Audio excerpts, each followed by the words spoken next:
Everyone, welcome to Shekhar sir classes. ఈ వీడియోలో ముఖ్యమైన విద్యా ఉద్యోగానికి సంబంధించినటువంటి సమాచారం గురించి డిస్కస్ చేద్దాం. వీడియోలోకి వెళ్ళే ముందు మొదటిసారిగా మన ఛానల్ చూస్తున్నవారు లేదా ఇప్పటివరకు మన ఛానల్ని సబ్స్క్రైబ్ చేయని వాళ్ళు ఎవరైనా ఉంటే సబ్స్క్రైబ్ చేయండి. సో ప్రముఖ దినపత్రికల్లో ప్రచురించినటువంటి ఆర్టికల్ మనం ఈరోజు చూస్తే TET tough regular BEd DEd వారితో రాసేందుకు సర్వీస్ టీచర్లు ససేమిరా, ప్రత్యేక టెట్ నిర్వహించాలంటున్న ఉపాధ్యాయ సంఘాలు, సిలబస్ విడుదలతోనే రాజుకున్న రగడ, సమగ్ర నోటిఫికేషన్ విడుదలకు తప్పని జాప్యం అనేటువంటి హెడ్డింగ్ వచ్చింది. మరొక ప్రముఖ దినపత్రికలో ఎన్నికల తర్వాతే టెట్ సమగ్ర నోటిఫికేషన్కు జీవో 36లో సవరణ అవసరం అనేటువంటిది ఆర్టికల్ అనేటువంటిది వచ్చింది. మరి సో డీటెయిల్గా ఒకసారి ఆర్టికల్ని మనం డీటెయిల్గా చూస్తే ఒకసారి చూడండి. ఉపాధ్యాయ శిక్షణ పూర్తి చేసిన వారితోనే టెట్ రాసేందుకు సర్వీసులో ఉన్న టీచర్లు ససేమిరా అంటున్నారు. సర్వీస్ టీచర్లకు ప్రత్యేకంగా టెట్ నిర్వహించాలని ఉపాధ్యాయ సంఘాలు డిమాండ్ చేస్తున్నాయి. దీంతో టెట్ సమగ్ర నోటిఫికేషన్ విడుదలకు జాప్యం జరుగుతుంది. డిఎస్సికి ముందే టెట్ నిర్వహించడంపై బీఈడి డిఈడి అభ్యర్థులు ఆనందం వ్యక్తం చేస్తున్నారు. వీరితోనే టెట్ రాయాలన్న నిబంధనను మాత్రం సర్వీసులో ఉన్న టీచర్లు వ్యతిరేకిస్తున్నారు. ఈ పరిస్థితిలో టెట్ నిర్వహణపై గందరగోళం నెలకొంది. సర్వీస్ టీచర్లు టెట్ రాసేందుకు అవసరమైన మార్గదర్శకాలు ప్రభుత్వం ఇవ్వాల్సి ఉంది. ఉపాధ్యాయుల నుంచి అభ్యంతరాలు వ్యక్తం కావడంతో ఈ ప్రక్రియపై విద్యాశాఖ ఆచితూచి అడిగేస్తుంది. ఇప్పటివరకు టెట్ సిలబస్ను మాత్రమే ప్రకటించింది. సమగ్ర నోటిఫికేషన్కు విడుదల చేయలేదు. టెట్ దరఖాస్తులను ఈ నెల 25 నుంచి ఏప్రిల్ 10 వరకు స్వీకరించాల్సి ఉంటుంది. మే 20 నుంచి జూన్ 3 వరకు టెట్ నిర్వహించాల్సి ఉంటుంది. సో ఇక్కడ టెట్కు సంబంధించినటువంటి ఇన్ఫర్మేషన్లో చూస్తే సో రెగ్యులర్ డిఎడ్ బిఎడ్ పూర్తి చేసిన వాళ్ళతో సర్వీస్లో ఉన్నటువంటి టీచర్స్లు టెట్ రాయడానికి వాళ్ళు సుముఖంగా లేరు, వాళ్ళు రాయము అని చెప్పేసి చెప్తున్నారు. మరి నిబంధనలో మార్పు తప్పదా అనేటువంటిది ఒకసారి చూస్తే టెట్ మార్గదర్శకాలు వెలువడైతే తప్ప దరఖాస్తు స్వీకరణ సాధ్యం కాదు. సమగ్ర నోటిఫికేషన్లో ఫీజు, పరీక్షా విధానము, రిజర్వేషన్లు, ఇతర అంశాలను పేర్కొంటారు. దీనికి ముందు సర్వీసులో ఉన్న ఉపాధ్యాయులు కొత్త వారితో కలిసి టెట్ రాసేందుకు వీలుగా జీవో వెలువడాలి. ఈ అంశాన్ని మార్గదర్శకాల్లో చేర్చాలి. అయితే ప్రారంభంలోనే ఉపాధ్యాయ సంఘాలు టెట్పై అభ్యంతరాలు లేవనెత్తుతున్నాయి.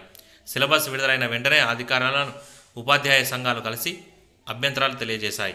ఏళ్ల తరబడి పనిచేస్తున్న ఉపాధ్యాయుడు ఏదో ఒక సబ్జెక్టులో మాత్రమే నిష్ణాతుడై ఉంటారని, అన్ని సబ్జెక్టులతో కూడిన టెట్ రాయడం అసాధ్యమంటున్నారు. భాషా పండితులకు వారు చెప్పే లాంగ్వేజ్లపై తప్ప మరే ఇతర సబ్జెక్టులపై పట్టు ఉండదని చెప్తున్నారు.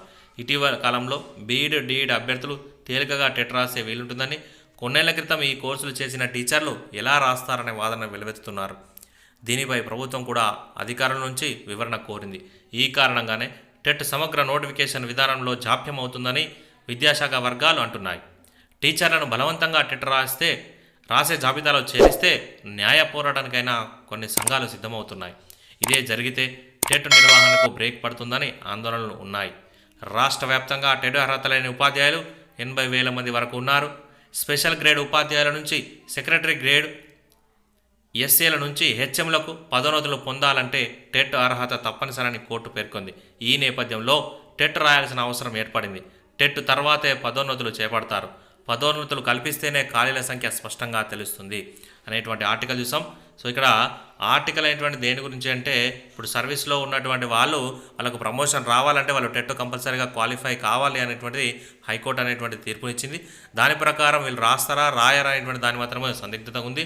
వాళ్ళు ఏమంటున్నారంటే రెగ్యులర్గా చేసినటువంటి వాళ్ళతో ఇప్పుడు ప్రజెంట్ ఉన్న వాళ్ళతో మేము టెట్ రాయలేము, మాకు స్పెషల్గా కావాలి టెట్ అనేటువంటిది వాళ్ళు వాదనను వినిపిస్తున్నారు. ఎందుకంటే వాళ్ళ పాయింట్ ఆఫ్ వ్యూలో మేము ఒకటే సబ్జెక్టులో నిష్ణాతులై ఉంటాం, కొన్ని సంవత్సరాలుగా మేము క్లాసులు చెప్తున్నాం కాబట్టి మాకు ఒకటే సబ్జెక్ట్ గ్రిప్ ఉంటుంది, కాబట్టి మేము మిగతా సబ్జెక్టులు రాయలేము, మాతోని కాదు, సో దానికోసం మాకు స్పెషల్గా టెట్ నిర్వహించాలి అనేటువంటిది వాళ్ళ వాదనను వాళ్ళు బలంగా వినిపిస్తున్నారు. అధికారులకు కూడా వాళ్ళు చెప్పడం జరిగింది. అధికారులు చెప్తే కూడా వాళ్ళు సానుకూలంగా స్పందించారు. దానికోసమే ఇంకా డీటెయిల్ నోటిఫికేషన్ అనేటువంటిది ఇవ్వలేదు అనేటువంటిది వాళ్ళు చెప్తున్నారు. అధికారులు కనుక వినకపోతే మేము కోర్టులో కేసైనా ఇస్తాం, కోర్టుకైనా వెళ్తాము అనేటువంటి వాదనలు వాళ్ళు వినిపిస్తున్నారు బలంగా. ప్రత్యేక టెట్టు పెట్టి తీరాలి. ప్రత్యేక టెట్టు పెట్టకపోతే సర్వీసులో ఉన్న టీచర్లకు అన్యాయం జరుగుతుంది. కొన్నేళ్లుగా టెట్ ఫలితాలు అతి తక్కువగా ఉంటున్నాయి.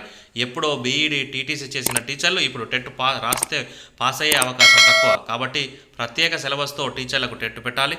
భాషా పండితులకు కూడా ప్రత్యేకంగా ప్రశ్నపత్రం ఉండాలి. ఇదే అంశాన్ని ప్రభుత్వం దృష్టికి తీసుకెళ్లాం. అన్యాయం జరుగుతుందని భావిస్తే ఎవరో ఒకరు న్యాయస్థానాన్ని ఆశ్రయించే వీలుంది. ఈ అంశాలను ప్రభుత్వం పరిగణలోకి తీసుకుంటుందని భావిస్తున్నాము అని చావా రవి టీఎస్ యూటీఎఫ్ రాష్ట్ర ప్రధాన కార్యదర్శి తెలియజేయడం జరిగింది. అయితే వాళ్ళకి అన్యాయం జరుగుతుంది. సో దీనికోసం మేము ఆల్రెడీ ప్రభుత్వం దృష్టికి తీసుకెళ్ళాము. సో దీనికి కూడా వాళ్ళు సానుకూలంగా స్పందించకపోతే మేము కోర్టుకైనా వెళ్తాము, న్యాయపరమైనటువంటి పోరాటానికి కూడా సిద్ధం అనేటువంటిది సో మన రాష్ట్ర ప్రధాన కార్యదర్శి రవి గారు చెప్పడం జరిగింది.